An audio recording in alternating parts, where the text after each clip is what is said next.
وعلی آلک وصحابک یا حبیب اللہ الصلاۃ والسلام علیک سیدی یا نور اللہ وعلی آلک وصحابک یا رحمۃ للعالمین۔ حضرات ذی وقار، آج کے درس میں آپ حضرت آدم علیہ السلام کا ذکر خیر سماعت فرمائیں گے۔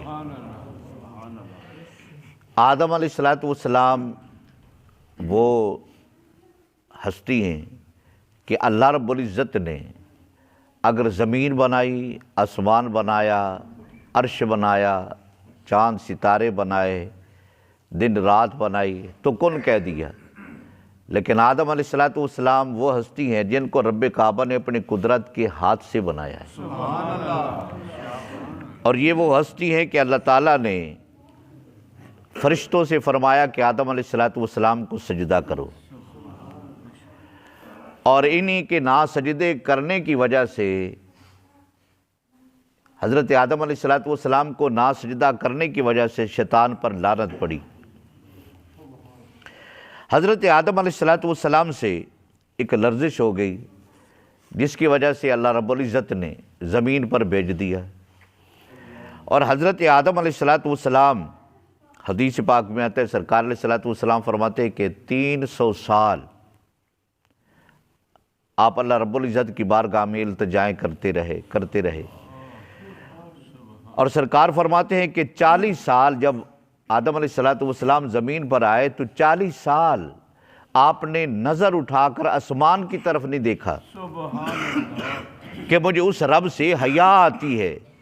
اللہ اکبر، میں کیسے، جیسے آدمی کو کہتا ہے نا میں اسے کیسے نظریں ملاؤں، تو حضرت آدم علیہ السلام رب کعبہ کی آسمان کی طرف ایسے نظر اٹھا کر نہ دیکھے، 40 سال آپ نے نظر اٹھا کر نہیں دیکھا، اور اتنے روئے۔ سرکار علیہ السلام فرماتے ہیں کہ پوری انسانیت کا رونا اکٹھا کیا جائے یا پوری انسانیت کے آنسو اکٹھے کیے جائیں اور حضرت آدم علیہ السلام کے آنسوؤں کا مقابلہ کیا جائے تو حضرت آدم علیہ السلام کے آنسو زیادہ ہیں۔ اللہ اکبر، اللہ اکبر۔ تو 300 سال التجا کرنے کے بعد ایک دن حضرت آدم علیہ السلام نے اللہ رب العزت کی بارگاہ میں التجا کی، مولا مجھے معافی عطا فرما دے، محمد کا صدقہ کر کے عطا فرما دے۔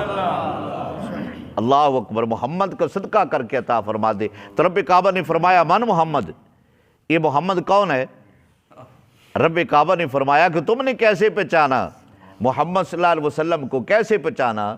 تو حضرت آدم علیہ السلام عرض کرتے مولا جب تو نے اپنی قدرت سے ہاتھ سے مجھے بنایا، پھر اپنی روح پھونکی، اور پھر میں نے آنکھ اٹھا کر دیکھا تو عرش کے کنارے پر لکھا ہوا تھا لا الہ الا اللہ محمد الرسول اللہ۔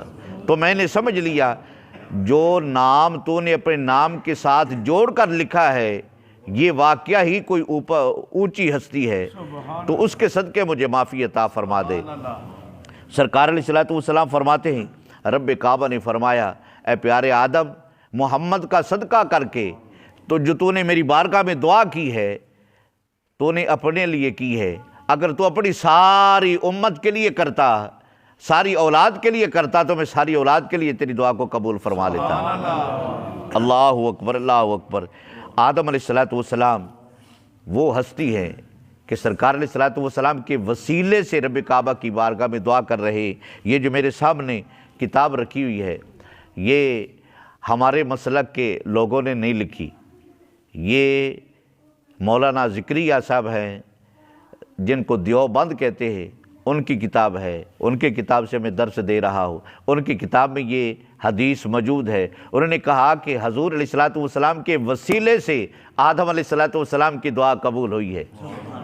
ہمارے تو لکھتے ہی ہیں، اور آج کے لوگ بعض لوگ کہتے ہیں کہ نہیں محمد کا وسیلہ نہیں پانا چاہیے، یہ ان کے بڑے کی کتاب ہے، انہی کی میں درس دے رہا ہوں۔ حاضرین محتشم، اللہ رب العزت ہمیں سرکار علیہ السلام کے نام کا وسیلہ رب کی بارگاہ میں پیش کر کے دعائیں کرنے کی توفیق و رفیق عطا فرمائے، ہم اپنے عقیدوں کو درست فرما لیں۔